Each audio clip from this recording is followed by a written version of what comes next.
Thank you very much.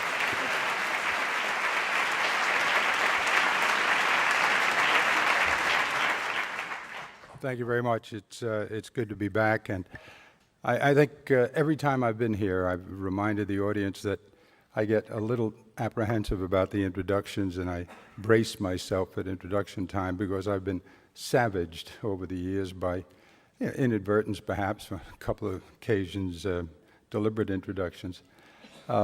I shared with this audience, I know, a while back, the most memorable of those, which was an introduction to the President of the United States, Ronald Reagan, in 1983. I can hear people laughing already because they remember it. It actually happened. Pat Moynihan thought I should be introduced to the President and tried at an affair early in 1983, my first year. We walked up to the President.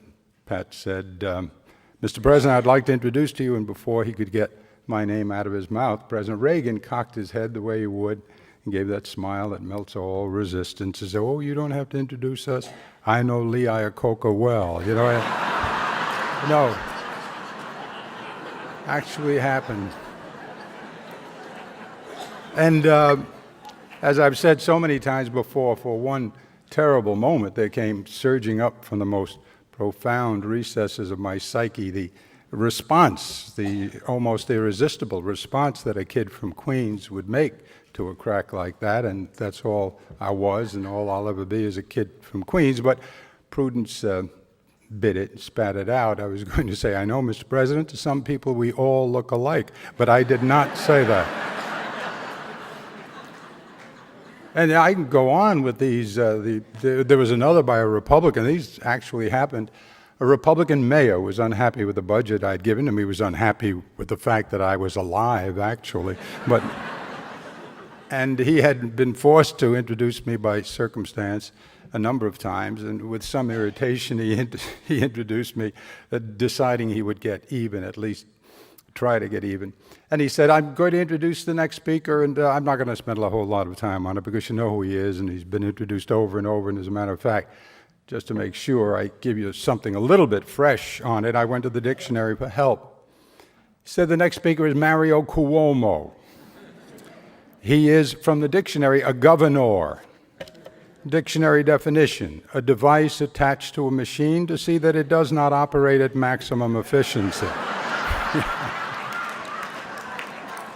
You know, what is most irritating about that particular joke, which happens to be an actual situation, is that everybody laughs at it. And when you're a governor, you understand why that can be disconcerting. I'll have to be especially efficient tonight because what I've been asked to talk about is not so much a single significant subject like Iraq or the economy, or even a whole batch of them like California and Iraq and the economy and the upcoming election, but rather to mention some or all of those issues and point to the sum total of them and the significance of them and what they mean or imply to the question, where are we as a nation? And what direction are we traveling in? And is it a good direction? And if not, how do we correct it? Now, that's an awful lot for any audience, but if there's any audience that can handle it, and I don't mean to blow smoke, it's the 92nd Street Y, and it's the reason that I and so many people come back almost unfailingly when invited. The diversity of the place, now I've lived in the city all my life and I know it well, and I can identify it easily, but the tremendous diversity, the cumulative wisdom that's represented here, the cumulative dozens and dozens of religions and cultures, all of it gathered together just to listen, to think, to speak, and to decide. I have been instructed by you many times in the discussion period, and I'm sure I will be again today. So I look forward to that because some of the questions that are raised by what's happening today are extremely important ones. Let me get the discussion started. The United States is indubitably the greatest nation in world history. We all know that. Its economy is the largest. Its military force is the last of the great military forces and dominant in the world. No one even approaches us in the strength of the military.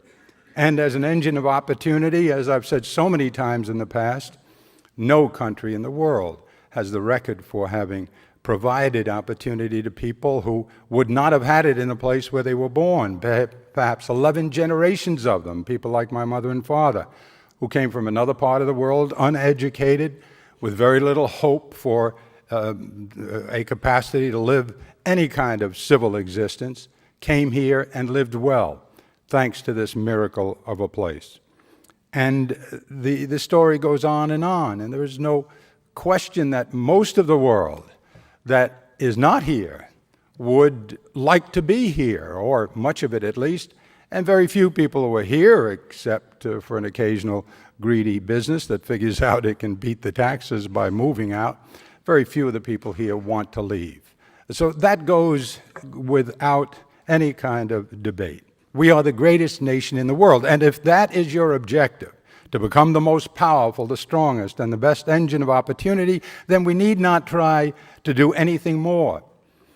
But the truth is, despite that, despite the tremendous capacity we have with technology that has demonstrated over the last 60 years and created more progress than we had for 600 years before it, with robotic operations and traveling to the moon, and now stem cells, and now perhaps even the possibility that a woman could clone herself. Imagine. It would render all males irrelevant, actually. You would be like amoebas, you know, magnificent female amoebas crawling off into a corner and producing other amoebae, you know, just as beautiful as she, rendering us just pictures on the wall, tattered and yellowing. We have the capacity for all of this, but despite that, despite the fact that in a lifetime we've made the surreal commonplace, the truth is we as a nation have not become yet as civil, as fair, and as efficient a society as we are capable of being. And therefore, we have not justified the good fortune that we've already enjoyed. If we can be better, if we can provide more opportunity and allow people to live better than they're living in this country now, if we have the capacity to do that, and if it's obvious that that capacity is there and we're not using it, then we have no excuse. And that would have to be a matter of shame for us, because we have been treated so well. The notion of not spreading the benefits of our good fortune when it is relatively easy to do would be unforgivable. And it appears to me that's the position we're in. We find it difficult to live without wars. War has become endemic. Certainly in my lifetime, the Second World War on. We finished the millennium, and now we start with still more wars, suggesting that perhaps that's the way this next millennium will be as well. We're the wealthiest nation in the world, no doubt about that. There are more billionaires I said, and millionaires, and people over $200,000 than ever before in our history. There is no doubt of it. And that's an emphatic affirmation of the efficiency of our free enterprise system, at least in producing great wealth. But that 2%, that tier of super wealthy people is only 2% of the American population. Only 2%. 1 in 5 of our 160 million workers is high-skilled. Only 1 in 5. The rest, their productivity hobbled by a lack of adequate education and training, earn modest wages, and their living conditions are worsening. Guess what the average wage is in the United States of America? $42,400 for a household. $42,400. Only 5 high skilled. Just how much can skill more insistent here? 8 million last couple of years. Million American workers out of work at the moment. If, in fact, businesses are getting any better, and we're said that only an economist would believe this because the reality of it seems astonishingly contradictory of it. The recession started in March of 2001. Guess when it ended? In November of 2001. Oh, we haven't been in recession since then? Oh, no. You just had 9 million people out of work, and you lost 3 million jobs, and workers who make 1% more a year in wages, if they're lucky enough to work, they're sliding downward toward the bottom of the mountain because healthcare is going up 12% a year in costs, and education is going up, and housing is going up, and transportation is going up. And so if you're making $42,000 and you got 1% more in wages and all those costs went up, what happens? If you don't get a second job, you just slide back downward. Now that's if you're lucky enough to have a job. And when you slide all the way down, you land with 35 million people who are already there at the bottom. We're the richest nation in world history. You know how rich we are. You've seen the wealth. You saw 700 of the millionaires and billionaires testify together in a really magnificent moment led by William H. Gates III, that's Bill Gates' father, pleading with the Congress of the United States not to exempt their estates from taxation, which was a wonderful, lovely moment. I mean, for 700 of these, but just the might that was represented there, the power that was represented there. That's the United States of America that put those people in that room and that created that power. How then can it be that you have 11 million children at risk? At risk of what? At risk of inadequate education, at risk of failure in this life, at risk of being an infant of 2 or 3 years of age in a place like South Jamaica, Queens, my old neighborhood, and being emptied out into the streets, to be surrounded by pimps and prostitutes and degradation of all kind. I have said over and over, and it's true, that there are children in this country in circumstances like that who become familiar with the sound of gunfire before they've ever heard an orchestra play. How can it be? How can you live that way? How can you, some years ago in Philadelphia, recall when President Clinton gathered together President Carter and President Ford and Colin Powell and spoke to the volunteers of America and said, we have 15 million children at risk. And the volunteers, the Jewish Federation, the Catholic Charities, all the great philanthropies, you must do more because these children may be lost to us. And that's a tragedy and a sin, and it's also bad for the economy because they, in their disorientation, will become sick with drugs, etc. There will be a 15-year-old girl who decides that there's no point in staying in school because the school is terrible, and there's no jobs for her after it anyway. And all the young people in the community have gone off to jail. And in some communities, you know that to be a fact. So she chooses to have a baby. Why? Why not? That was her affirmation of herself. About that kind of thing happening in this world, the richest nation on the planet. Well, it seems to me we're doing something wrong. Millions of elderly can't afford prescription drugs. How do you justify it? What do we say to ourselves? Well, of course, look, it's a free enterprise system. Some winners, some losers. That's the nature of free enterprise. It's an absurdity. It's a travesty. It's wrong.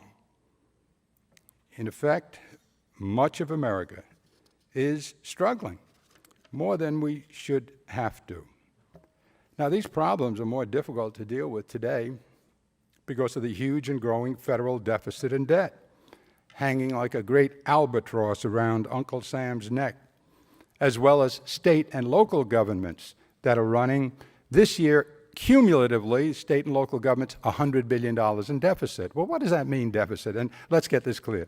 One of the reasons we don't solve these problems is the semantics of it. Most Americans don't know what deficit means. I mean, if you gave them an examination, they could probably write a reasonably intelligent definition. But in this context, they don't know what it means. They don't know that the federal government can run a deficit beyond numerals because there is nothing to stop it. Since it has a money machine, it's not required to balance the budget. It can run as far behind as the politicians in Washington choose it to. On the other hand, the city of New York can't, and the state of New York can't. They must balance their budget at the end of the year, and that's why Mike Bloomberg had to do what he had to do, and I did what I had to do when I was there through 2 recessions. Well, what does deficit mean? Deficit means you get less money that year than you needed to pay your bills that year. The federal government now has the largest deficits it ever had. That's only a few years, 2 years after it had the greatest surplus it ever had. And the deficits now will go to something like $600 billion next year. We'll be $600 billion behind what we spend. What? And how much, Mario, is there altogether? Well, there's already $4 trillion. Are you serious? No. The numbers are so large that people don't notice them. The enormity of them is so overwhelming that you don't even deal with it.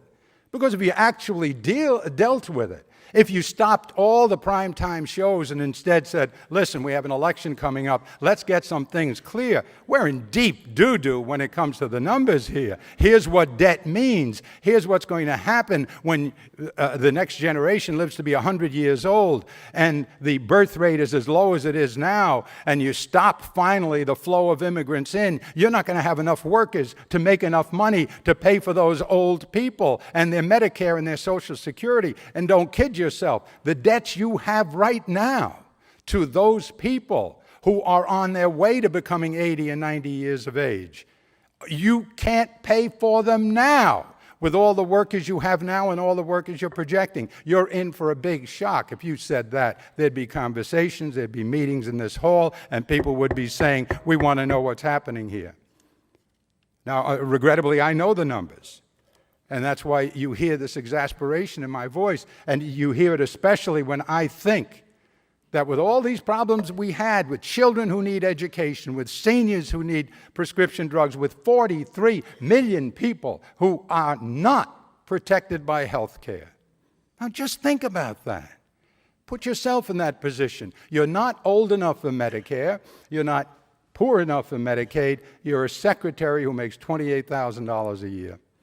And you don't have a health care plan from the firm because you're an itinerant. You go from here to there, you do spot work, etc. You also have a 17-year-old daughter, brilliant daughter on her way to college, and you want that's your life. You're a single parent and a son who's younger. You're not going to worry about him now, but you're going to see to it that Emily gets her opportunity in college, and you're breaking your back to do it, but you don't have health insurance because it would cost you $9,000 for the policy, and you get breast cancer. Well, that means you can't pay for it. No, you can't pay for it, but that doesn't mean you don't get an operation. It won't be the operation that wealthy people will get, perhaps, but it'll be an operation, it'll be good, and good Lord willing, she lives. But you'll be bankrupted. We set a record for personal bankruptcies last year. That's about the 5th year in a row that we set records for personal bankruptcies. And people are way up over their limit in credit cards. That's all the reality of the United States of America. And it was in 2001 when we thought we had the biggest surplus in history. Now, here was the moral, fiscal, economic, political question for all the liberals and all the conservatives and all those who were none of those too but are interested in the country. The question was, what do we do now with the largest surplus in world history, billions of dollars left behind by the Clinton administration?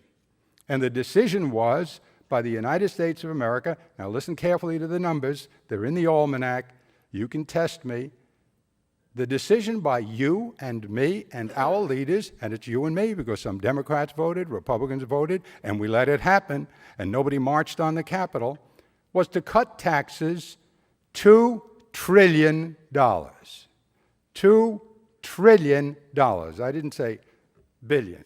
$2 trillion. Wow. No. The wow comes now. 40% of it went to the top 1.5% of the taxpayers. That's fewer than 2 million taxpayers. That's $1 trillion. To the richest people in America. On what theory? Well, pure fairness. The president, well, it is. It was pure fairness arithmetically. The president announced very simply, we don't need the money, and therefore we'll give it back to the people who gave it to us. The people who gave it were the wealthiest people. That's what a progressive tax system is. Remember, this wasn't a property tax. It wasn't Social Security tax. It's the income tax, which theoretically and to some extent practically reflects wealth. And so, yes, maybe they gave you the $1 trillion, but now you gave it back. Tell me again why? Because we didn't need it. But what about all the numbers Mario just gave us? Oh, come on. He's a mushy-headed liberal, you know. So you got a few old people, you got a few sick people. What do you want? Perfection, you know? That's the way it is in this world. That's the way it is in a free enterprise system. That's an absurdity. And then, of course, most of this gets eclipsed. You haven't heard anybody doing this kind of negative litany before. Not recently. Why? Because it all got eclipsed on 9/11.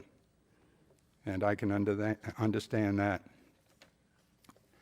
That day changed the world, changed mine, changed yours, changed everybody's world here in the United States, here in New York in particular, but everyone, everywhere. And since then, we've become involved in the troubled occupation and attempted nation building in Afghanistan and Iraq, creating, as I noted, the grim suspicion that the new millennium will be as war-ridden as the last one was. Our Iraqi experience already has cost us more American lives than we lost in combat, just trying to occupy the place because we simply weren't prepared for it. We didn't do it right. We weren't expecting what we got, and there's no point in trying to argue about that. That's a reality, and we all know it. You know, the number we don't hear, though, is 60,000 Iraqis killed. Now, how many of them were guilty? How many of them were Saddam Hussein? And how many of them were innocent? You don't even hear the number. There's something wrong with that, too, that you're not even given the number of Iraqis who were killed by that war, who were children, women, men who were innocent. These weren't even soldiers. Many of their soldiers died as well. Iraq, according to Lugar, who is the head of the committee, the Republican head of the committee that is most relevant here, and who is a terrific, terrific senator, he said this morning that we could be in Iraq for as much as 7 more years. And the original number was it'll cost us $100 billion. Now, that's only $1 billion. I've been talking trillions here. But that's only $1 billion. 100 billion. What's 100 billion? I'll tell you what 100 billion is. Just imagine 100 cities in trouble, each of them being given $1 billion. What difference would that make to the United States of America? How many old people could get prescription drugs? How many young people could get a better education? How many women with breast cancer wouldn't have to be on their knees praying for a special break from somebody because, for God's sakes, what happens to me now? I can't help Emily. I can't help my son. I probably won't be able to work. They took my car. $100 billion more in Iraq. $1 trillion to the richest people in America. But now you know you're in trouble. Now you know the economy was lousy. This isn't what happened in 2001 when you gave us this $2 trillion tax cut. Okay, you're telling me you were fooled by the surplus then. But now it's a couple of years later. Now 9/11 has occurred. Now you know about the war against terrorism. You know we need to spend money on it. You know that the economy is going down the tubes. That's become clear to everybody. You see the people who are being laid off. You see the executives being manacled and dragged away. And you know we're losing billions of dollars out of corruption in the system. How dare you say now that we don't need the money? Now what do? Now you give us another tax cut. Am I making this up? I mean, am I exaggerating this? Isn't that what happened? And where were we? Where were they?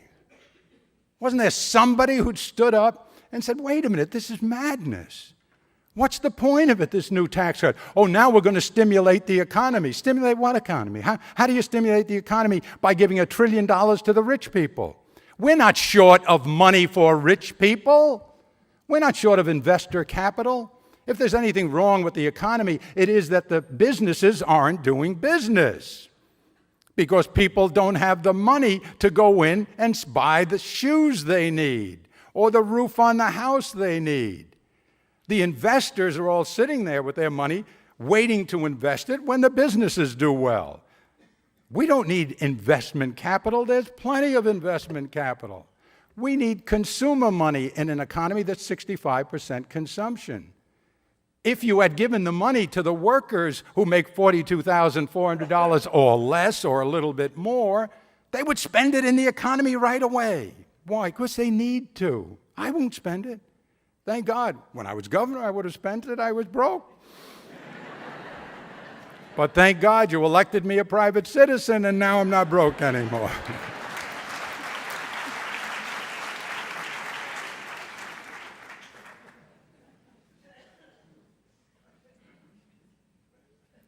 We would like to cut short the Iraqi experience. How? By bringing in our friends, the French, and the Germans. Germans are not as reluctant as the French, but bringing them in. They're a little reluctant to come. Why? Well, we had this discussion with them about Iraq, and they didn't think we should go there, and they said, you're not ready to go. And Bob Graham told you shouldn't go. And Bob Graham said you should finish the job in Afghanistan because the Taliban will come back if you leave now. Incidentally, the Taliban's back. And, I'm afraid that's not going very well. And beyond all of that, look over the world. We should be helping the rest of the world. We're the richest people in the world. And we have some kind of obligation to do what we can for others in the world. And 25 million people die in Africa. How many? 25 million? How many more? Well, a whole lot of million more. Did you read the story I guess it was the Times today? Or maybe it was yesterday. What a story. Father, 38 years old, on HIV, AIDS, like so many, has children to take care of and a spouse, young man, but he's the father of the house. So he has the drugs, and he takes them to stay alive. But his 10-year-old, 11-year-old daughter is going to die because he had to make the judgment. Who gets the drugs, her or me? What?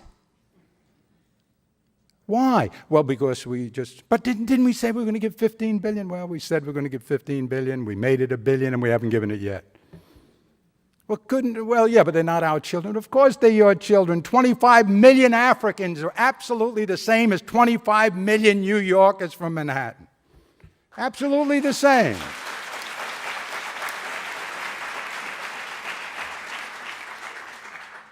Okay, now if you just take all of this, and I'd better speed because I get weary of the negative litany and eager to get to the positive stuff. But when you look at these unmet challenges and these apocalyptic threats and these squandered opportunities looming all around us, and you search for hope in the current political discussions, it's difficult not to be disappointed. And that's not because we lack intelligent politicians who are Republican, intelligent politicians who are Democrat.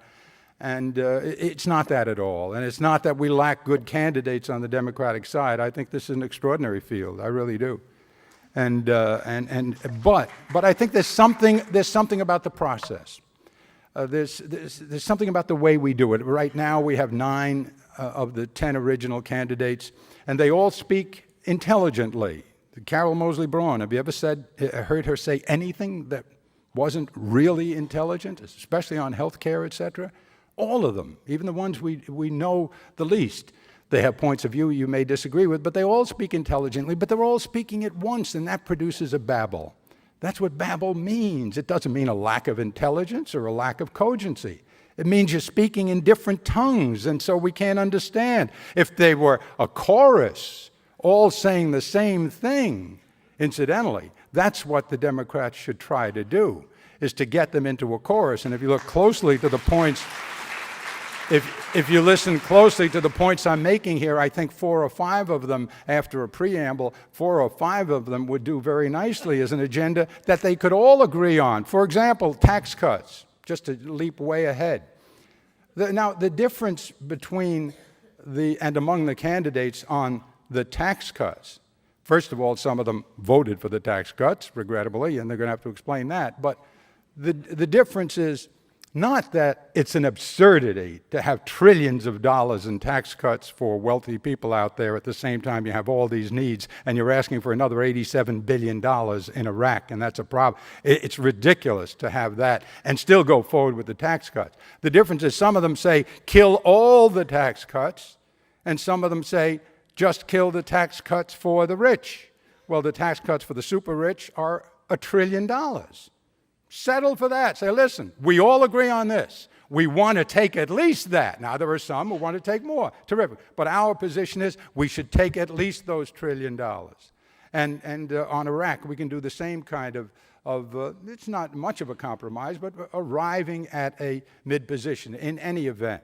One of the reasons the dialogue is not going in as nourishing a way as I wish it would is because of the mechanical problem. Too many voices speaking at the same time. Too little time. Debates, debates are about as good a method as we have, but it's terrible. You get a minute to talk about abortion, to talk about tax cuts, when you're talking about trillions of dollars, to talk about single payer, to talk about stem cells. You're supposed to talk about when life begins in a stem cell and why you can't have them in 1 minute. Or worse yet, on a television commercial in 24 seconds. And that's the way we communicate. And that's the reason that the conversation isn't as satisfying. The debate isn't as satisfying. And they lapse into slogans and they lapse into simplistics. When we yearn for something else, we want ideas that are good and sound instead of ideas that just sound good. We want big ideas that get to the fundamental values that we should hold as a nation and the direction we should take, ideas that will lift our aspirations instead of lowering them. I can't believe, for example, as some suggest, and some actually suggest this, I get it all the time in debating Republicans, that we should be satisfied with the kind of nation we had for 150 years, from 1789 to 1932, when there was no Medicare or Medicaid. That was better because that was a period of rugged individualism. And we've been spoiled since then. No, I think if we had a good debate, most people in this country would agree that we should demand ideas and principles that elevate our nation onto the high ground of our very best possibilities. And that's what happened 7 decades ago when Franklin Roosevelt, in the midst of the Depression, as I've said before, lifted himself from his wheelchair to lift this nation from its knees. By doing what? By supplementing the market system. By saying the Constitution doesn't provide for it, but the Constitution doesn't say you should love one another either. The Constitution just made us free. It didn't talk to us about ethics or moral obligations or even practical obligations to help one another when we're in trouble. New York State's Constitution talks a little bit about the poor and education, but the United States Constitution says nothing. And so for all these years, we've gone without it. You didn't have Medicaid or Medicare until 1965. What? That's right. Till 1965, there was nothing in the Constitution that said, look, if old people are dying and they can't take care of themselves, that's a sin, especially if you've built the railroads and made it all the way to the Pacific and you're already an industrial giant and you came out of the industrial age as number one in the world. You should be able to take care of your old people and your sick people who are poor, not to mention poor people who need an education. But there was nothing about public schools, nothing about Medicare, nothing about Medicaid, nothing about any help. Roosevelt made it up. And he interpolated it into the system, and that was progress. And we have continued to do that ever since. We have continued to make interventions on the market system, not by defying the market system. We've made some interventions to pay a price for the sins of the market system. Resolution Trust Corporation. We took billions of dollars out of your pocket, your pocket, your pocket, and my pocket to take care of a market system that failed and to give the people who bet on free enterprise, give them their money back. And that was good for us. That's GI Bill of Rights, the interstate highway system, that's Eisenhower, the space program, and on and on and on. These were all good things to do, very good things to do. And the best and biggest of them might have been this. And it shows you that these are good things to do, not just because they are compassionate, which should be enough reason for all of us, but not, sadly. And I talk from experience. Very hard to sell a program in this state or in this country by saying, look, this is the right thing to do, and it's compassionate. That's what makes you a mushy-headed liberal. But there's another reason for why the Marshall Plan was so good. It was because it is highly pragmatic and intelligent. We did the Marshall Plan because we needed the Marshall Plan. Look at what happened. 6 million Jews, maybe more, in the Holocaust, and others by the Nazis. December 7, 1941, the Japanese, in the middle of the night, bombed us. And what was there but revulsion and anger and hate on the part of the Americans? And we won the war. And I remember the Second World War. I remember particularly the women in the neighborhood putting those flags up in their windows with the blue star in them, which meant he's gone, my husband, my son, my brother. He's gone off to the service. And then off to the synagogue they go, and off to St. Monica's Church, and they pray for Luigi or Zeke or whoever it is. And then one day, all of a sudden, you see that there's a gold star there instead of a blue star, and that means he's not coming back. And then you hear the wailing in the synagogue and the cursing and praying in the church. Why me, Lord? Why him? He was so young. He was so beautiful. When those people were told after the Second World War they were going to spend billions of dollars to bring Germany back to life, and Italy and Europe, they didn't stand up and cheer and say, that's the compassionate thing to do. Believe me, not in my neighborhood, not in South Jamaica. But it was the intelligent thing to do. Why? Because everybody profited. We needed them as trading partners. We're doing the same thing with the Russians now. After fighting all through the Cold War, spending trillions of dollars to buy missiles to pile them so high that we frightened them into submission. Remember the Reagan years. Now all of a sudden, we're taking money and we're going to help the Russians. Why? Because if you don't help them, you might have chaos, and they still have nuclear weapons. If you hadn't helped the Germans, if you hadn't helped Europe, if you hadn't helped Japan, we wouldn't have had anybody to trade with. And there might have been chaos and other wars. That's why we do it, because it's intelligent. It's the idea of family. It's why you went from the Confederation that didn't work to the Constitution, because 13 states just loosely confederated. They weren't close enough. There wasn't enough synergism. There wasn't enough sharing. So you tie them together more tightly. Through all those exercises in intelligent synergism, we made this the most glorious, successful nation in the world. That's what we have to continue to do. We should take our inspiration from 9/11. There's a great lesson for us there. And the inspiration is this. It comes out of the awful, stunning contrast of these mad people who hated us so much they would give up their own life just to take ours. The fright of it, the shock of it. I go, just, you hate me so much, you will kill yourself just to take me.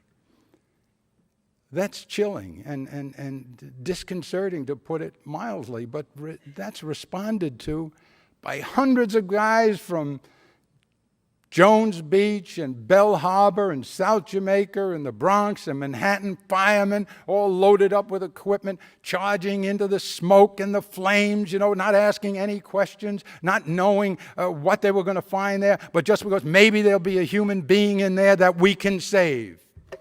And our commitment to humanity is so great, they never say these things, they never make speeches, they never even articulate it, they make jokes about it, but way down deep, the only thing they can be saying is, we love humanity so much, we will give our life to save it.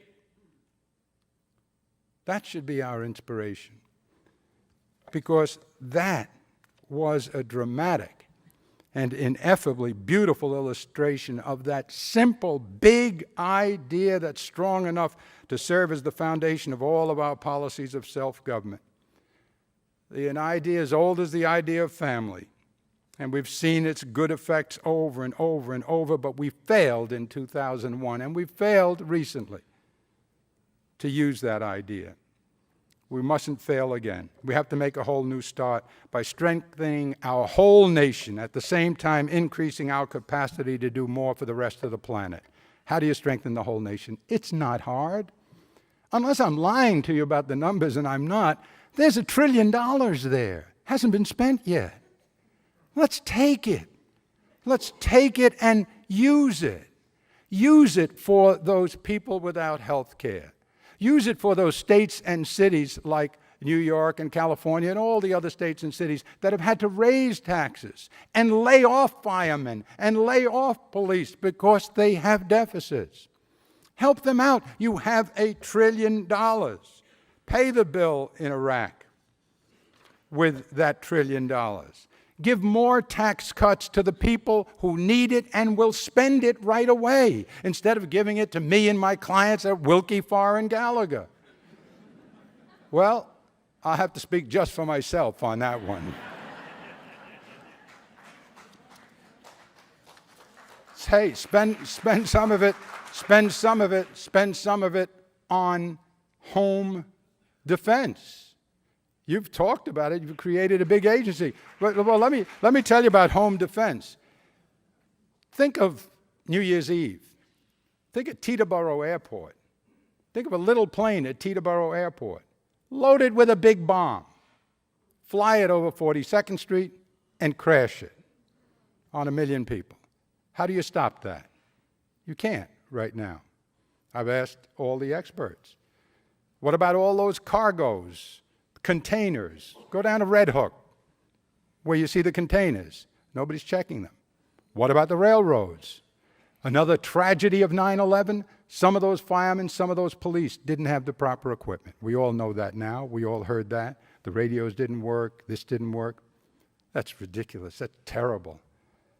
There are so many things we have to do, and that's where you'd have to start in fighting terrorism, is making ourselves safer at home. You need more intelligence. You need more of a... So, and as to the war, terrorism, in a nutshell, because we can speak about all of this stuff in the question and answer period. Do you need force to win the war against terrorism? Of course. Why? Saddam Hussein, Osama bin Laden, Al-Qaeda, Hamas, Jamal, Islamiyah, all the others. You have to get them because they are lethal tumors. Lethal. You have to get them, you have to extirpate them, you have to destroy them. And that will take force.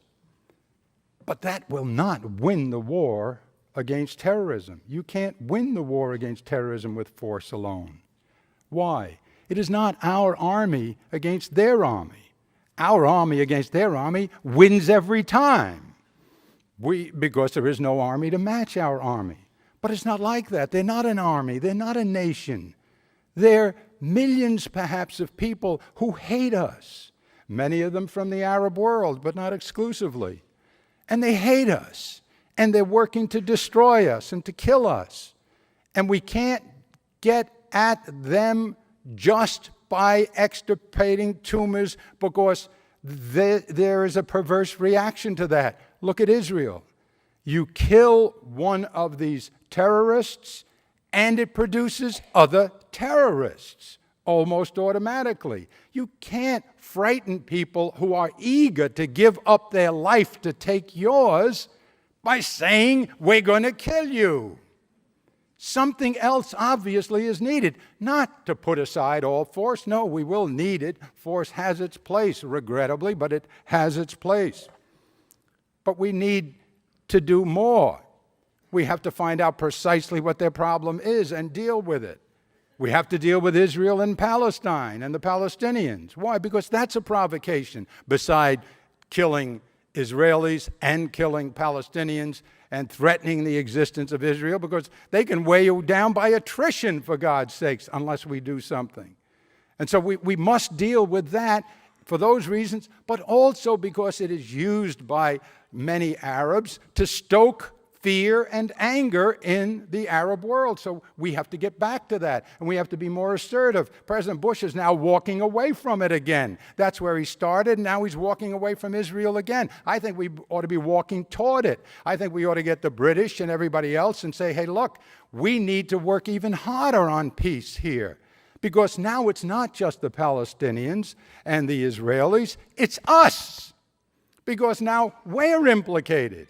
Up until 9/11, we were trying to keep peace between them because we didn't want to see them kill ourselves. We love Israel. We created Israel. Israel's like us. They have the same values. All of that's still true. But there's an additional dimension now. They use you as an excuse to kill us. So all of us are involved. Everybody who's vulnerable to world terrorism should be, working there. And we have to do that. We have to stop the Saudi Arabians from giving money to madrasas that teach people, young people, to kill the infidels, the Jews and the Christians of the West. We have to work on economic programs for them. Any ghetto in the United States where there is poverty, where there is oppression of various kinds, is a breeding ground for trouble of all kinds, including crime. That's true in the president's own message of 2002, in which you talk about preemptive war, has an intelligence section too. And it says we ought to democratize. Democratizing that part of what's happening in Iraq will be a good thing. Two good things: getting rid of Hussein and democratizing Iraq, if it is possible. That would be a very, very good thing for Israel and for the whole world. Because if we could get them to democratic or near democratic status, they would be less likely to pick wars with one another and with us. And so all of that must be done, and it can be done. Look, let me try to conclude this way, and then we'll get particularly into Israel a little more heavily in the Q&A. There are so many things to talk about, and I could go on and on with the specifics, but I'm not going to. We don't have the time. Most of all, we should concentrate on the big ideas that should rationalize our conduct, the bright stars that show us the way past the dangerous waters and the hidden boulders. And I've been looking for most of my life, my adult life anyway, for that. What are the big ideas? What is it about us that keeps us so primitive, keeps us fighting one another, keeps us hating one another, keeps us misunderstanding one another, keeps us abusing our wealth, keeps us fragmenting this society? I thought, gee willikers, from what I'm reading here, we're going to go from the slime to the sublime, the slime of creation, and this world is going to grow up to a higher level of civility in fits and starts, yes, but inexorably upward toward a greater, more beautiful life by integration, not fragmentation. By working us together, by synergizing. Why can't we do that? What's happening? The hardest and biggest question that came out of 9/11 was not what happened to the intelligence, who did this, how do we fight them.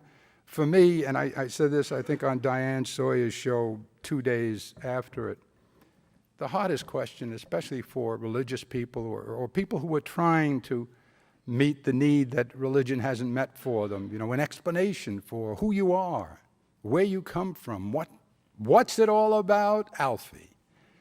That's still the big question.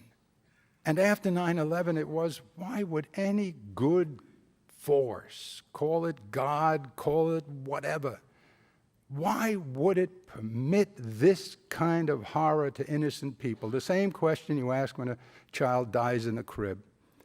Why? Why do bad things happen to good people? And you read the rabbi's book, and it's a wonderful book. And you read Teilhard de Chardin, page 85 of The Divine Milieu, and he tries to explain evil in the world, and none of the explanations work. None.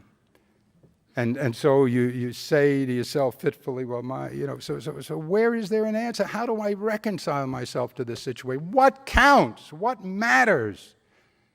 And finally, I think to most of us, what you conclude is, well, what matters is the next breath I can draw. What matters is my life. What matters is that I still have it. The one value I'm absolutely sure of is this gift of life that God or it or the thing or whatever gave me and that I still have. And that's the important thing. And now what I have to do is make the most of that life. A lot of people felt this way after 9/11. I still do. Make the most of it. Well, how? There were a couple of choices. I mean, the obvious one is, well, I'll think of myself as a basket of appetites. And I'll spend my time filling up the basket. I like alcohol, this, women, dancing, partying, travel. Okay, there's that too. But then you look in the mirror and say, my basket's getting old. And I'm getting old, and I'm having trouble filling up the basket. And you say that, and that doesn't seem right. It can't be justified by that. So I'll play and I'll party and I'll die, but that's not enough. And the second choice is a better one, and that is, look, I want to make as much of my life as I can. I want to take the good, solid things that I love so much, my family. I want to do. We have. Well, here's what we have. We have intelligence. And I think a lot about religion. I've read a lot about religion, looking for answers, because I'm like a lot of you. I've seen a lot of life, a lot of it beautiful and a lot of it ugly, and I'm left with questions because I'm simple-minded, and you can get tortured by these questions. But here in the last part of my life, I've concluded that maybe it's very, very simple. Maybe even all the religions are very, very simple. And I thought one day, and this is a good place for it. Let's take the people in this room, say 1,000 people. The whole world is just you and I, about 1,000 people on a lush island, lush with life, every kind of life. You and I and the animals and the greens and every vegetation, every kind of life. And we have no history and no books and no education, just our rationality, just our intelligence. We're what we are now, but without a book, without somebody with a beard coming down a mountain with a tablet that instructs us, without any structure.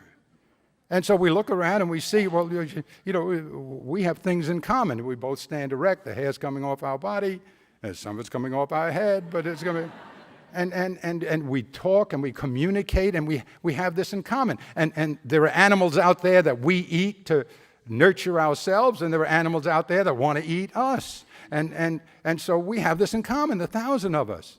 And so the natural, intelligent thing would be for us to go to one another and say, look, we're like kinds. We have the same instincts, the same needs. We love this life we have, and we want it to be created and projected and improved. So let's get together. So we all meet together and we say, great, we've decided. We call ourselves something. Human beings. Great, we're human beings. Terrific. And so we're all going to like one another, yes, and respect one another, yes, and help one another, of course, because we have comparable needs and desires. Terrific. That's common sense. Call it tzedakah if you're a Hebrew, because that's what it is. And then at your first meeting, you'd look around and say, okay, all right, we got that clear. We're calling it tzedakah, and We all love one another, and we're going to treat one another as brothers and sisters because it's good for us. We're pragmatists. We're smart people. We want to live in this lush island well. Great. Okay, now, all you like kinds. Anybody here know where we came from? Well, can you figure out, well, maybe that thing that comes up in the morning, big, yellow, the heats everything up. Why? Whatever it is, no, I don't see any nose. No, it can't be that. Well, then where do we come from? We don't know.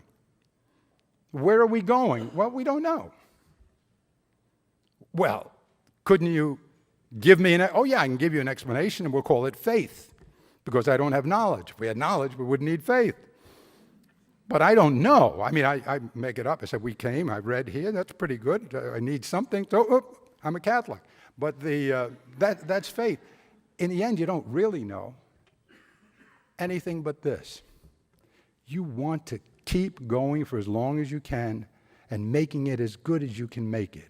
And it's not good enough yet, because it's raining on your head because you don't have protection. And because some of the children are dying because, we didn't get to them early enough when they were first born. And some of us are being eaten by those animals because we're not protected. And some of us are fighting with one another. So we know the place isn't perfect. What we know is it needs repair. That's right. Tikkun olam. Repair the universe. That's right.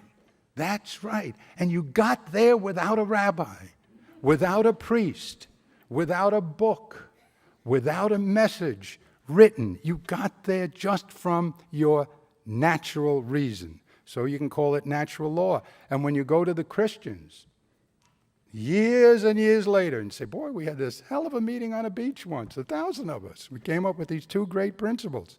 Yeah, what are they? Oh, that's the same as ours. What's yours? Well, I'm a Christian.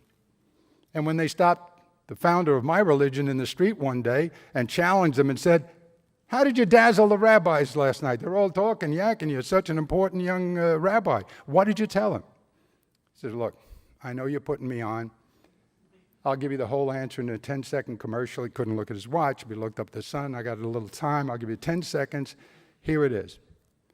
Here's the whole law. Rabbi Hillel had the whole law. Here's the whole law. Love one another as you love yourself for the love of me. And I am truth. And the truth is God made the world but did not complete it. And we are to be collaborators in creation. That's tzedakah and tikkun olam. So, I'm a Jew. And that's the whole law. That is good enough for any religion. Incidentally, those two predicates, are they not? No, maybe I'm wrong. Maybe I like this idea because it's so simple and it calms me and assures me. Maybe I'm wrong, but think about it. Aren't they the two basic principles of Judaism, of Christianity, of Islam, of Hinduism, of Shintoism, of Confucianism, of Buddhism, of all the religions that are theistic and all the religions that are not? The ethical humanists? Don't all the people who call themselves religious believe in that? They believe in many other things, perhaps, that might separate them, but they believe in those two beautiful principles. And wouldn't they work politically, those principles? We're all in this together, the Arabs and the rest of us. We're all in this together, and we should be working together to make the world better for all of us. I think in the end, it's as simple as that. Not perfect, because we're not perfect. But the formula's there. The rules are there. We should try harder to follow them. Thank you so much for listening.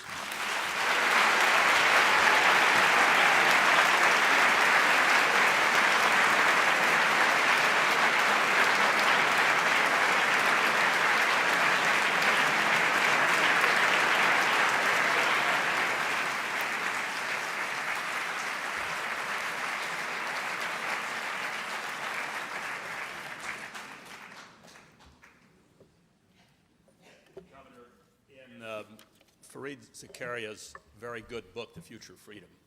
He tells a story of interviewing someone and asking a question about the Democratic Party. And I was stunned by the answer, and it's haunted me ever since. And the answer was, there is no Democratic Party anymore. My question to you is that true? And if so, what can be done about it? Well, not to be simplistic about it, there is obviously a Democratic Party in name, nominally. I guess the point that was being made is we do not have a Democratic Party in the sense that we do not have a set of prescriptions that are so clear that they identify us intellectually as standing for things. We don't have a set of policies. I'm a Roman Catholic, and I could reach into my pocket and take out the Apostles' Creed. I believe in God the Father Almighty, creator of heaven and earth, et cetera, et cetera. And I could recite it for you in about 30 seconds, and that would define me as a Roman Catholic pretty well. I mean, not completely, but well enough. And so I have an identity. You can't do that as a Democrat. You can't do it as a Republican, frankly. You can't do it with any of the political parties. And you can't do it with labels. For example, you try getting by calling yourself a liberal or a conservative. But the assumption there is that that label will describe accurately your position on all the major issues. And it doesn't. What would Clinton be? You remember he said the era of big government is over? Is that liberal or is that conservative? Well, no, that's conservative. So the labels don't, you know how you can tell for sure they don't work? The 2000 election. Well, because Governor Bush was a conservative from Texas. But when he came to run, he called himself a compassionate conservative, as distinguished from what? And if you needed the word compassionate, this muck-up, mitigating word, why? And the Democrat wasn't a Democrat, he was a new Democrat, as distinguished from what? From me. I'm a very old Democrat. And I was asked about this once, and this is the answer, really. I mean, it's a big question, but I was asked about this once, and Yale University, I gave a speech, E Portis Imove, Galileo, and we were talking about politics. And I said, what's in a word? You know, Galileo said, okay, if that's what you want me to say, I'll say it. The sun, the earth doesn't move, the sun moves, any way you want it, because it's only language. I said, if I ever run again, the way I want to run is as a representative of the Thomas Paine Common Sense Party. And I will call myself a progressive pragmatist. And they will say, well, what does a progressive pragmatist say about the one big political issue that defines us? What is the role of government? And I would say, okay, fair question. I believe in only the government we need, and all the conservatives would cheer. But I insist on all the government we need, and then all the liberals would cheer. And then they would say, well, he's a wise guy. He told us nothing, which would be absolutely true. But then for 4 years, every decision I made would be a dot. And they would join the dots. And in 4 years, they would have a decision plate. Because they say, aha, we got him now. See, here's the form he takes. And at that point, I would announce, I have become a neo-progressive pragmatist.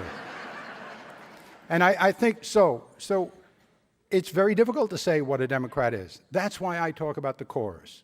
Now you heard some of the Democratic ideas here today. I think I could make of those, and so could you, I mean, if you chose to, 5, 6, 7 ideas that we all agree to. They would be general, but not that general. On the question of the economy, we would say the economy is terrible.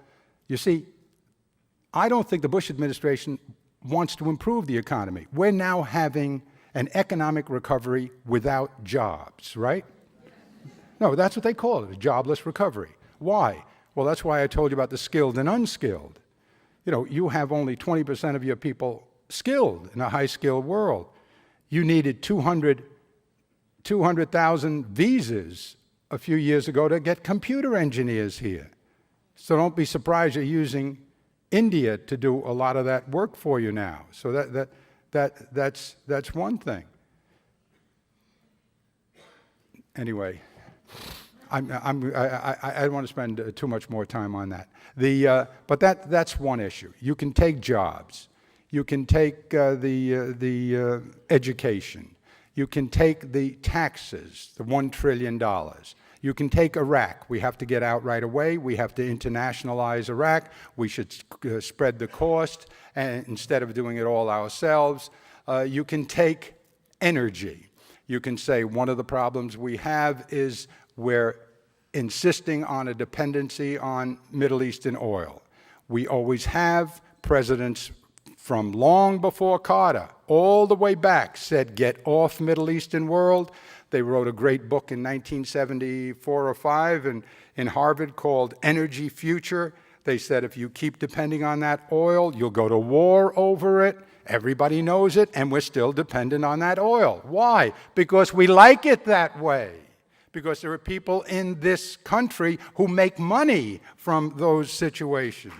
And we should work very, very hard. Now, that should be a Democratic proposition. The environmental issue, Social Security and Medicare, these are all legitimate Democratic ideas, and I think you could string together a body of belief. One good person to do it for you would be President Clinton, frankly. And but I've suggested this publicly before. They say it's very hard to do because the candidates want to distinguish themselves. Well, you can do both. You can say, look, here's a body of principles we all agree on, and here are some deviations that I'm special. Mario wants to take just the money from the top 1% or 2%.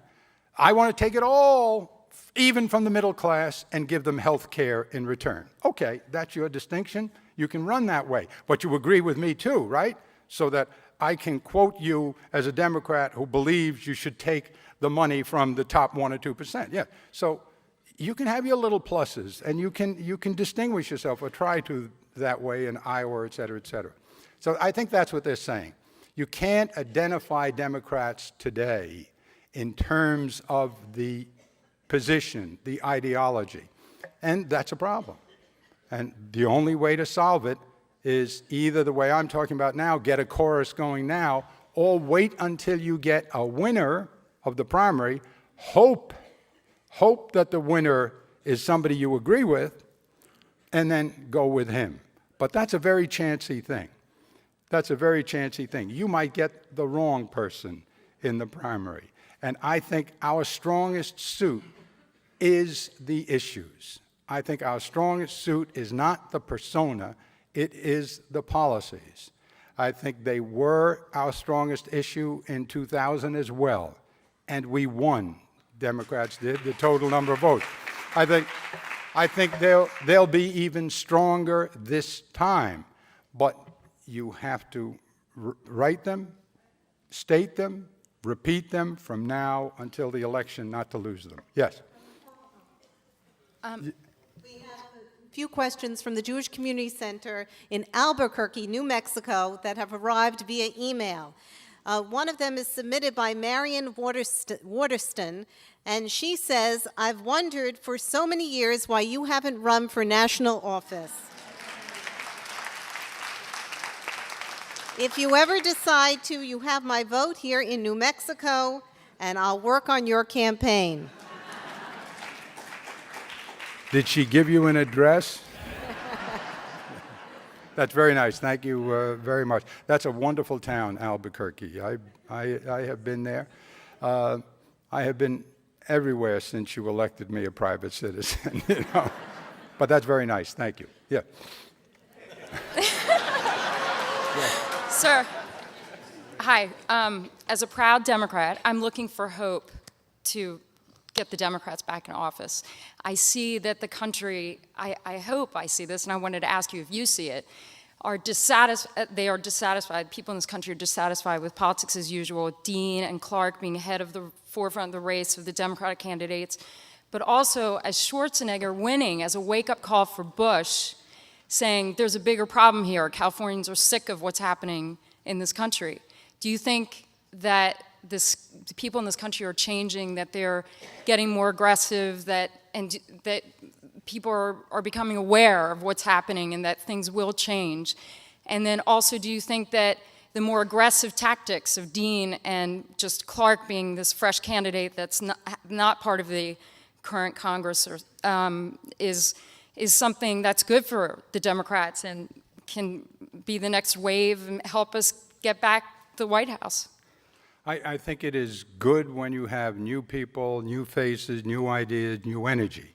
I think it is essential that the energy have propositions to carry, and the propositions are what win for you in the end, what your policies are going to be. You have to distinguish yourself from President Bush, not that you're better looking or nicer than he is or a better speaker than he is, but that you have a better approach. You have a better approach to Iraq. You have a better approach to the economy. You have a better approach to the environment. And you have to be able to say it in baby talk. Here's what he believes. Here's what I believe. And that is even more important than the newness of the face, etc. Al Gore, in my opinion, could have come in and been a very strong candidate here because of the issues. Now, in 2000, by Al Gore's own admission, he did not run the best race he's capable of. He's much better in debate than he was in the debates there, et cetera, et cetera. But what won it, despite the fact that he didn't have a really good campaign, and people liked Bush. You know, in the Northeast, he's not as well liked as he is in the rest of the country. But I am telling you, you know, in the NASCAR part of the world, outside of, no, you see, that's where you are.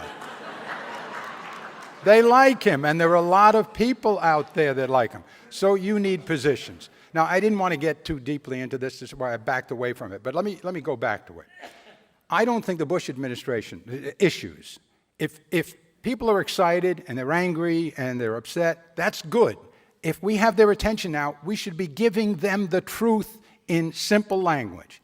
President Bush doesn't care about this jobless recovery. Why?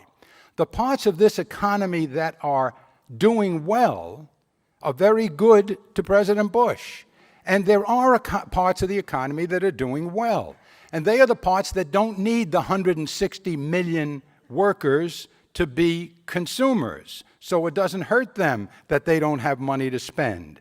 For example, pharmaceuticals. That money gets spent. They're going to have to buy pharmaceuticals whether they like it or not. If they have to steal the money, they have to buy the pharmaceuticals, okay? Oil, media. See, these are all things that make money, notwithstanding what? Real estate, because the interest rate is low, they're building houses like crazy. The interest rate is very, very low, and you know, they're out there selling houses. Real estate kept us from really plummeting in the recession. Now, all those people they've created a tidal wave of campaign money into the Bush treasury. Just take a look at it. And he can get by. You can have an economy that I will bleed over and curse and say, gee, Willikers, now you're up to 10 million people out of work, and they'll be doing very well. And that's why, and we're different from them. We don't want to take care of just that thin bit of people. We want to take care of all the stores, all the retailers, everybody else, by taking care of the people of this country so that they're happy. When they're happy, all the stores will be happy, not just those selected industries that, you know, do business no matter what happens. Now but that has to be explained to people. And it's not enough just to be a new face. Yes. Governor, every time I hear you speak, I'm haunted by a certain day in 1992 when the airplane engines were warmed up, when you made a decision not to run in the primary in New Hampshire. We who have lived with you and through those years, especially myself, if you don't mind, I worked on your mayoralty campaign against Ed Koch, wondered why you didn't run for office at that time. And the young lady in Albuquerque is very right. We could use a leader like you. I don't want to waste a lot of time on 92. I'll tell you again, but I said it over and over and over, and it never left any impression on anybody. In 1991, I guess it was actually. It was actually 91. 92 was the election, but this happened in the fall, I think, of 91. Matilda and I did say finally, after people said you're first in the polls, this, we said, okay, we'll look at it. We had never discussed it. I have my daughter in the audience, and she would tell you, if you could find her, that Dad never once talked about the presidency. We never discussed it in the House. It just wasn't an issue. Why? I was busy being the governor. I didn't have illusions about myself. Abe Rosenthal once said to me, well, yeah, I don't think you have the fire in the belly for the presidency. I said, Abe, show me a guy who wants to be president because he has a fire in his belly. I'll spritz him with salsa in the mouth. I didn't have that. I said, I don't want somebody with fire in the belly because that would suggest a certain egoism. I got to have it. I got to have it. I got to have it. It wasn't like that with me. But people said, will you take a look? We took a look for a couple of months. They came back. They said, wow, there's a lot of money. There's a lot of everything. And I said very clearly, look, the state's in big trouble, which we were. We were having a recession, and we were hurting. I said, if I can get the Republicans, who have owned the Senate in this state for over 70 years, they're in charge of the Senate. You can't get anything done without them. If I can get the Senate to agree to make a budget with me, and I'll make the budget, I'll leave for New Hampshire immediately. And I said to the Republicans in the Senate, Ralph Marino was leading it, look, Ralph, you make a budget with me, a 15-month budget. It was nothing. We were separated by $250 million, which, believe me, in a budget that was $30 billion, you could figure out a way to do that. And I said, you can't lose, Ralph. I'll go run. All you people think that Mario Cuomo from the Northeast couldn't possibly win because Bob Novak says there are no Marios down south. I said, so you'll beat me, and then I'll be finished, and you can do what you want without me. On the other hand, if I win, I'll be a New Yorker who's president of the United States. How can that be bad for you? Whatever you are, Republican, Democrat in New York. And so I thought that would be good, and they would do it. They wouldn't make the budget. I said, if they don't make the budget, there's no point in my trying, because as soon as I go to New York, there'll be a headline in the New York Times that will say he leaves the state abandoned. The Republicans say we have no budget. Now we can't borrow what we need to do this, to do that, because there is no budget. And that was the end of it. I said that. I said it clearly. Did anybody believe it? Nobody. Why? I don't know why. And I'll tell you, for 2 years I was asked about, will you run, won't you run? I never said absolutely no, for exactly that reason. And a reporter asked me, I always said the same thing. I had a little prescription. I have no plans to run and no plans to make plans. And they said, oh, that's cute. No plans to make one. Why don't you just say no? Because then you'll think of 15 evil reasons why I'm not running. And that's exactly what happened. The first one was organized crime. With a name like Mario Cuomo, well, that's what it must be, organized crime. And then it was colon cancer. A rumor he has colon cancer. The only thing they didn't accuse me of was a 28-year-old blonde girlfriend, and I've resented it ever since.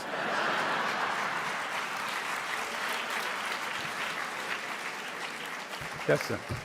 Governor, thank you. It's a pleasure to hear a leader speak in complete sentences.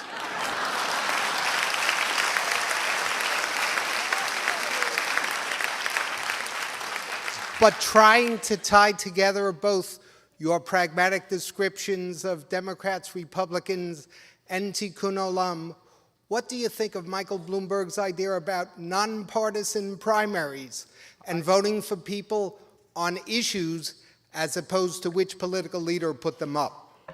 I frankly have not paid a lot of attention to it. I'm not sure. I lean against it. I think the primary, although I succeeded virtually outside the system. I was not the choice of the Democrats, not in the mayoral race in 1977, not in the governor's race in 1982. I had to run against the party both times in the primary. So, but I have a general sense that the primary is better. The primary system is better than doing it the other way, although I haven't studied it enough. I think from the mayor's point of view, a practical note, I think perhaps he made a mistake associating himself with the idea, because I think it's going to be taken as a referendum on the mayor. And I think that would be too bad, because I expect it would lose. And if it loses, then I'm afraid they're going to say it's the mayor who loses. And I think that's unfortunate because the mayor is doing, I think, for the most part, the only things he can do given the mess that was left him when he took this office over. And now, having been there and having seen my own polls go down terribly, I set 2 records for popularity in elections. I really did. The 2 highest margins of victory in the history of the state, number 1 and number 2, are mine. On the other hand, in between, when you had bad times, you go down. Why? Because the people properly say, if things are good, then we're going to give you the credit, because what other measuring rod do we have? What other criterion do we have? You're in charge, things are good. Well, now, the person in charge isn't responsible for the status quo. I mean, he may or she may have contributed to it, but almost always it's things that happen before them, things that happen around them. That's the truth. The political reality is they hold you responsible.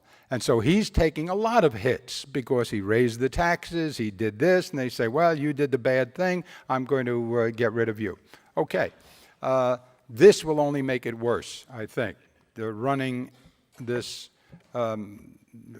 initiative, whatever they call it, I think may hurt him if it goes down. So I'm sorry he did it. But I can't give you a good opinion on it. I haven't studied it. I really haven't.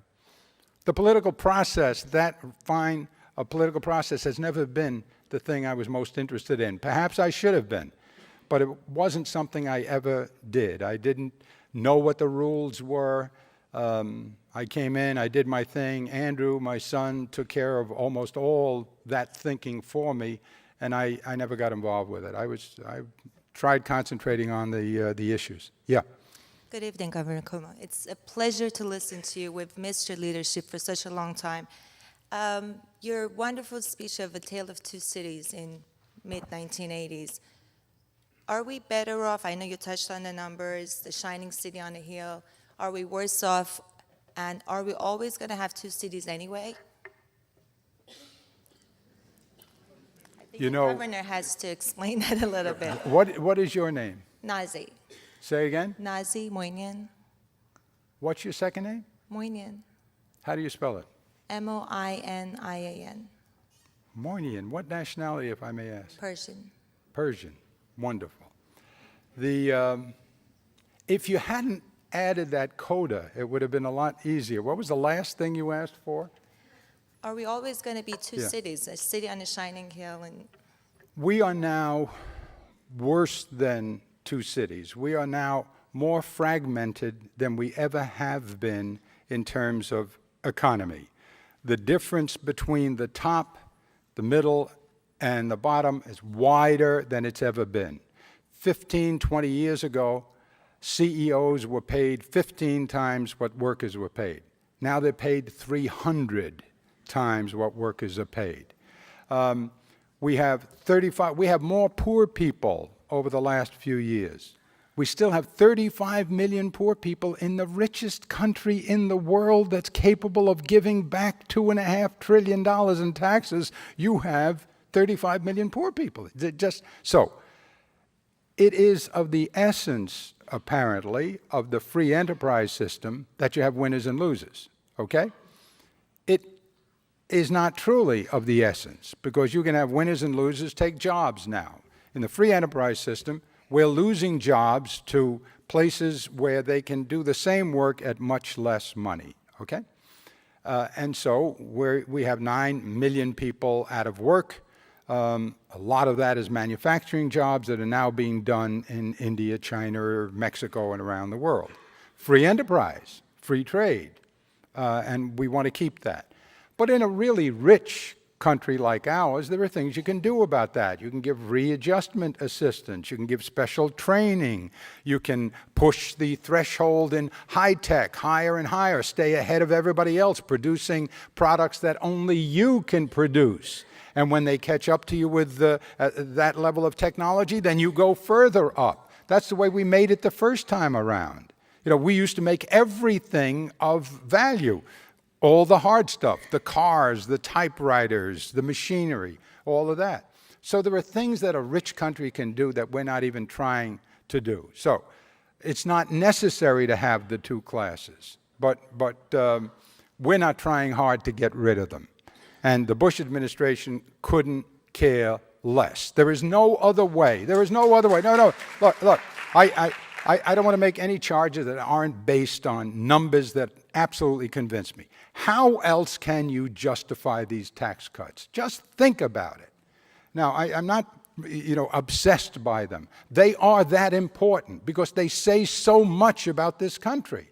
How can you have the squalor? How can you have the woman who can't afford health insurance and give away $1 trillion to the richest people and say you don't need it? How do you do that? How do you explain it?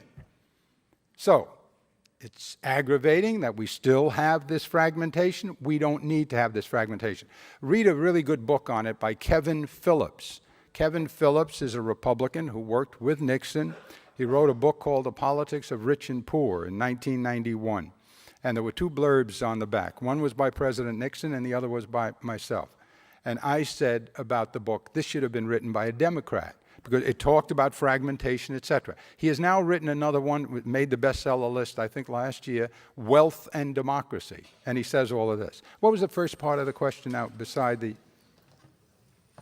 I just was wondering if it's inherent in any capitalistic world to have the two cities. I mean, and I think you answered that already. All right, thank you. It doesn't have to be so different. That's what. Thank you. What do you do?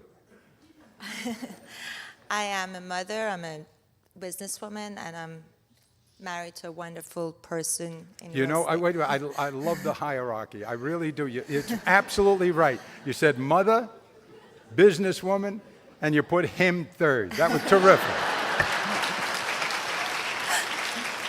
Thank you. Thank you very much. Yes.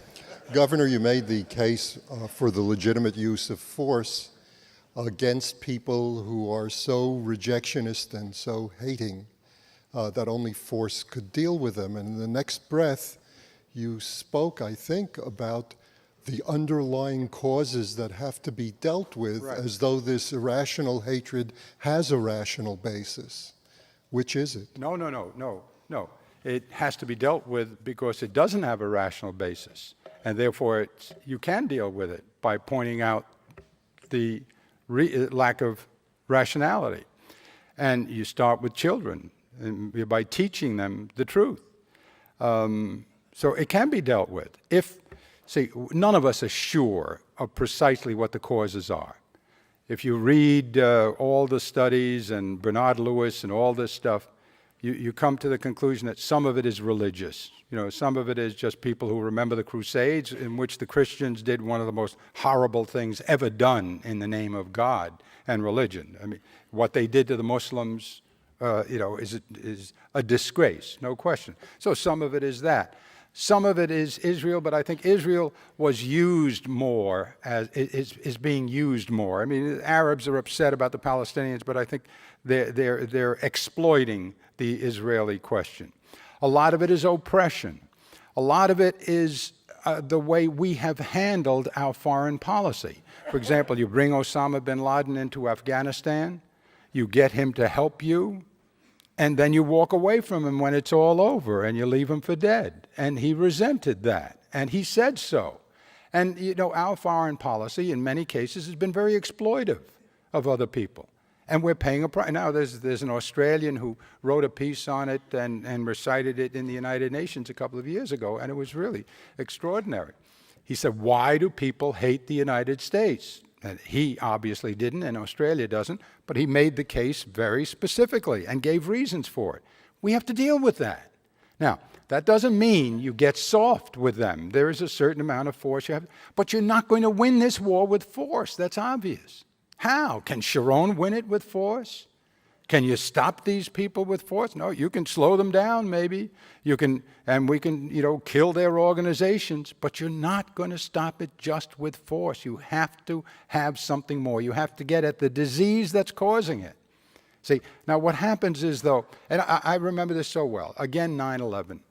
The next day, wasn't AM New York, it was one of the other morning shows. I said approximately this: big mistake.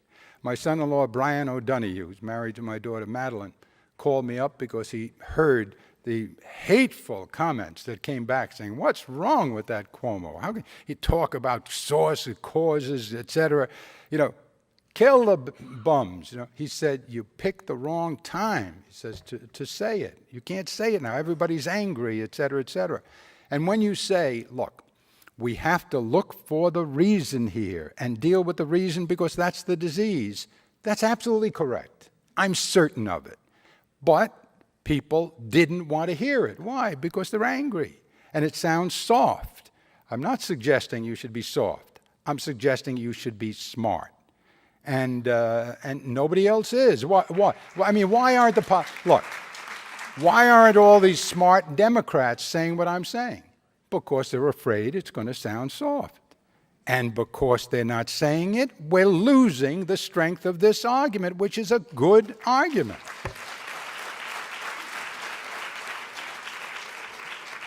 You see, you're not convinced. Long way from it. Hold it. Well, so tell me, go ahead. Where is the reason? What particular program, what particular point would you go to begin to deal with this hating position, this rejectionist position? Well, if it's based on Do you think you'd convince anyone in Hamas with something you could do? If you decided, for instance, to give them everything from 1947, would that satisfy Hamas? Well, if one of the bases is a misunderstanding of religion, then you instruct them in religion. If one of the bases is Hamas, let's say Israel, you know, their position, which Israel ought not to exist, which is what it is, and which is what still Arafat's position, and which is where you have to start when you make this new, very assertive effort, the whole world, led by the United States in Israel, saying, listen, now we're in the game too, which is what I think should happen. There are a series of predicates. One has to be, number one, you have to abandon this idea that you can get rid of Israel. You're not going to get rid of Israel. We created it. It exists legally. It will continue to exist, period. And the Arab League has to join you in that. Now, remember a while back the Arab League said they would. But you have to make that real. And then you have to work toward two states, yes, but real states. States that have an economy, that have an infrastructure, that will allow the Palestinians to make the desert bloom the way the Israelis have made the desert bloom. Perez's idea about a free trade zone, which everybody laughed at when I went to Israel in 1985, I guess it was. You know, I said, you're absolutely right. If ever the Palestinians, if ever we could work this out, this whole part of the world would be tremendously rich. The Palestinians are very smart people. You know, you could teach them, you could work with them. So once you convince the Palestinians, and there are Palestinians who want to live in peace, who want their children to live in peace, who don't believe that we should stay here until we convince them to move to Nebraska. They're not going to move to Nebraska. They're going to stay here. You take it a point at a time and you work with it. So what's your alternative? Tell me, what is your alternative? To kill every terrorist you can find? And you think more terrorists won't grow as a result of that? I don't think there is any alternative to what I'm saying. You must find the provocations and try to get rid of them. Now, in the end, when you do that Palestinian state, you need one other thing. If you gave them everything, an economy, infrastructure, which takes money, etc., but you should do it. That's what we're doing in Iraq, are we not?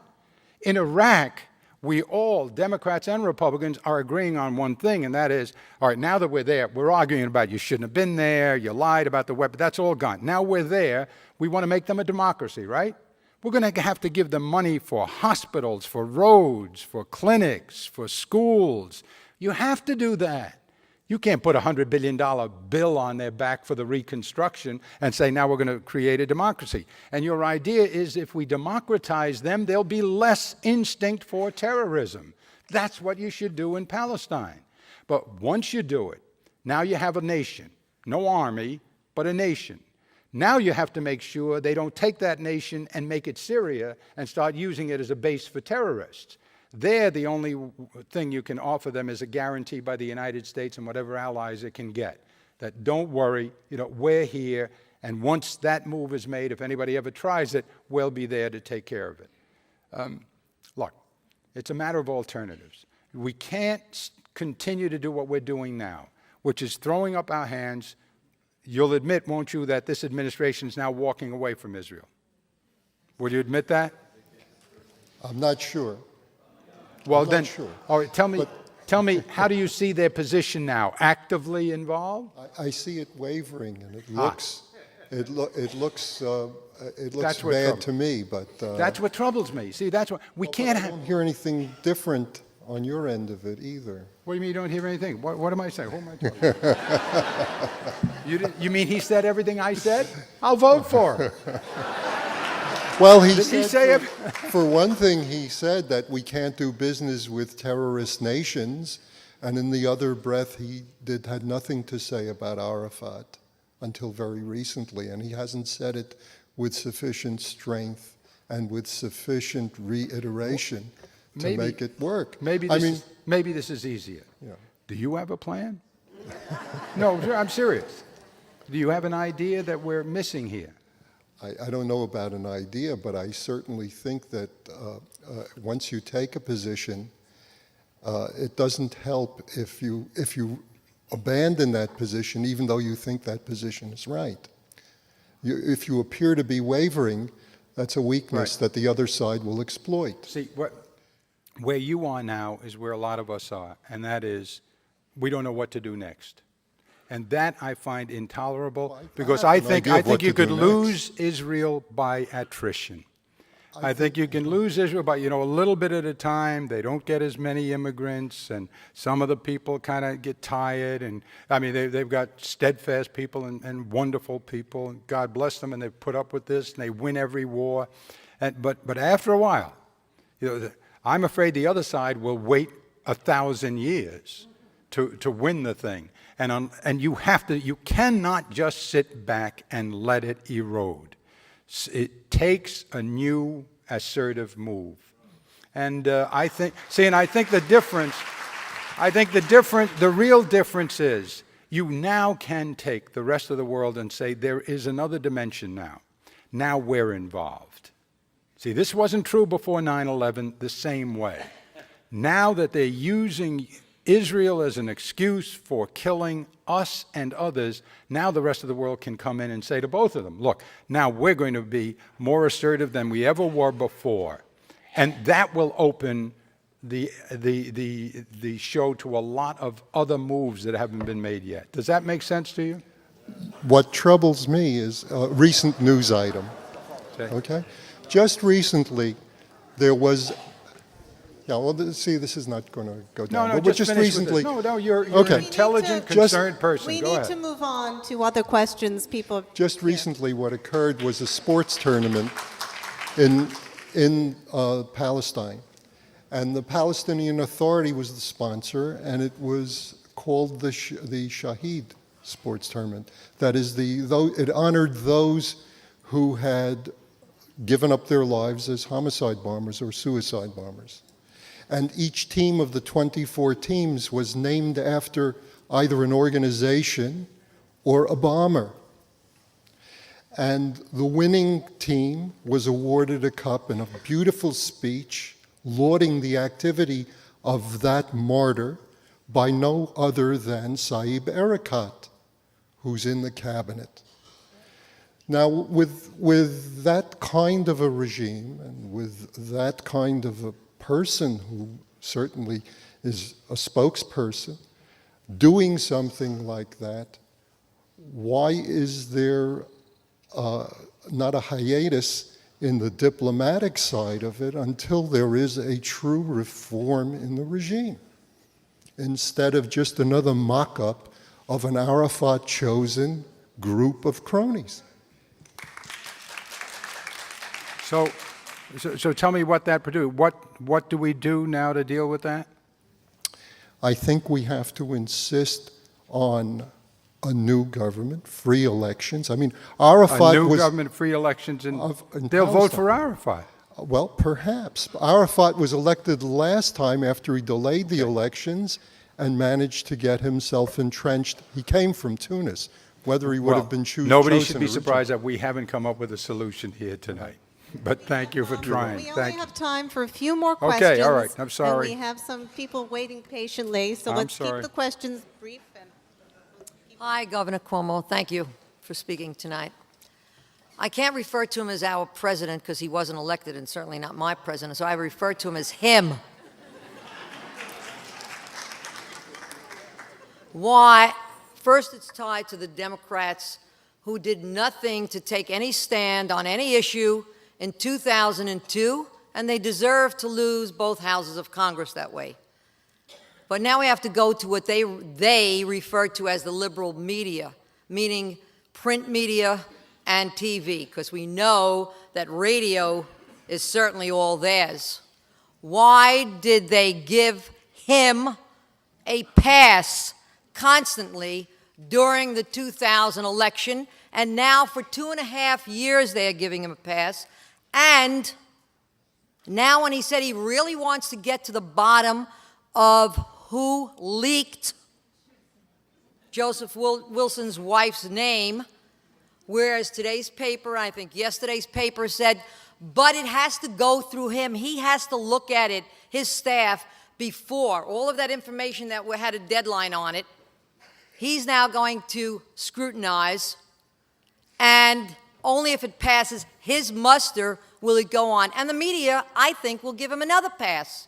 Why? what's your question? Why does the media give him a pass? They didn't bring up that he is the only one in this country that has a different driver's license after age 25, I believe it was, than anybody else because he had drunken driving convictions on there. Excuse me, may I ask you something? Where did you learn that? There is information. I have it at From the media? No. Not Oh, from- not from the media? No. Not from the media? Not from You the sure? media. Yes. No newspaper, magazine, television? No. Why, you have little spies work for you? Yes. Okay. And they gave him a pass when he talked I when they know- talked about I- cocaine and drugs and all. I know people say this all the time. The media is skewing this, skewing that. And maybe they are. The 2000, I think they were very hard on Al Gore, and they were very easy on Bush. And I think that's because probably it made a better story. You know, Bush, they didn't like Al Gore. They really didn't. And they showed it. They're human beings, and they showed it. Should they have? No. They should be the Christian Science Monitor. I think the Christian Science Monitor, incidentally, is objective almost always. I'll have to start reading it. But there are things, you know, there are ways you can get to objectivity. All the stuff that you were describing with respect to Wilson, you got out of the media. You know, all the stuff about what he's going to do and what he's not going to do, you learned from the media. And so they are telling the story. They're telling, And but they don't say anything to him. but what do you mean say? No, they, You know, they are they don't take a reporting. stand on it. I don't think our biggest problem is the people being corrupted by the media and its refusal to tell the truth. I think the difficulty is communication, because the problems in many cases are complex. You see this exchange on Israel? We could be here for 2 hours, and he could be absolutely right in everything he's saying, and I could be partially right, and still keep talking, because it's that complicated. That's number one. Number two, the politicians don't want to deal with that kind of complexity. And so they reduce everything to slogans and to sound bites, and you get this simplistic delivery that distorts the truth. Now, again, I will say it because I want you to remember this if you remember nothing else about the talk. How did they get away with these tax cuts? The truth is, to this day, the people, I go all over the United States of America. I describe these tax cuts over and over, and you'll see people in the audience as the most I was in Princeton for 11 hours on Thursday. 11 hours. Graduate students, young people. That's a great institution. And in some of the groups, I'd use this, and you'd see them saying, no, it's like, can't be. Can't be. So It's not stupidity, God forbid, Princeton. It's complicated stuff. And we're a distracted people. The politicians don't want to get involved in too many subtleties. Everything has to be bright letter and unequivocal. And that's the problem. You are not giving the people the whole truth. They're not receiving the whole truth. If they knew everything that I said tonight, if they knew it, we couldn't lose. And we really couldn't. If everybody knew the facts as I think I see them, I don't think we could lose an election. I really don't. If we get the Democratic vote out, it depends on who you get out to vote. You're right.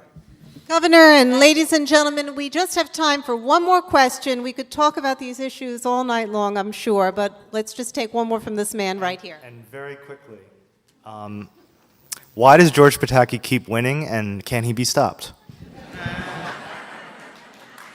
Well, I can tell you why he and Rudy both did well over their term.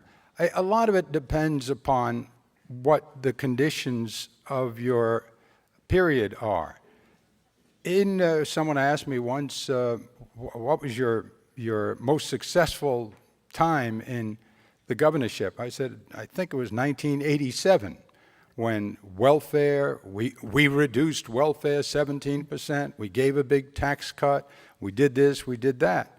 And he said, what was the worst time? I said, 1994 and 1983, when we had recessions. In the Pataki years and the Giuliani years, all the mayors and governors were riding a wave of abundance that came out of the federal economy. The 4 years from 1996 and a half to 2000 were the richest market years in our history. Those 8 years were 8 years of growth. They had so much money they could cut taxes and be, and give you new programs at the same time because they had the wealth. Poor George Bush didn't have it, the first George Bush, and because of that, he made a promise not to raise taxes because the economy was weak during his time, and let's be honest, it wasn't his fault that it was weak. He didn't make it weak, but because it was weak, he had to find revenues because the deficit got too big, and he had to raise taxes, and that defeated George Bush. Bill Clinton, 1993, got into big trouble with the hospitals, remember, and the health care plan. Just 1996, he won, but he didn't get a majority vote against Dole. And Bob Dole, I love. He's a wonderful guy. I really like him. But he was not a very strong candidate. We still didn't get 50% of the vote. A few years later, he couldn't lose, anything. Why? Because the stock market went crazy. Everybody bought everything.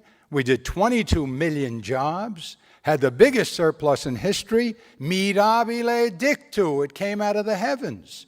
And all of a sudden, he was guaranteed a great legacy. God bless him, I'm delighted it happened. But that's the way these things happen. If you're there at the right, Mike Bloomberg, why is he at 30%? Instead of 70%, he's trying like heck, he's doing it because the situation is lousy. And if you're there when things are good, you do well in people's popularity. It's a miracle I survived, frankly, 12 years. No, it really is. It really is a miracle. Thank you very, very much. God bless you.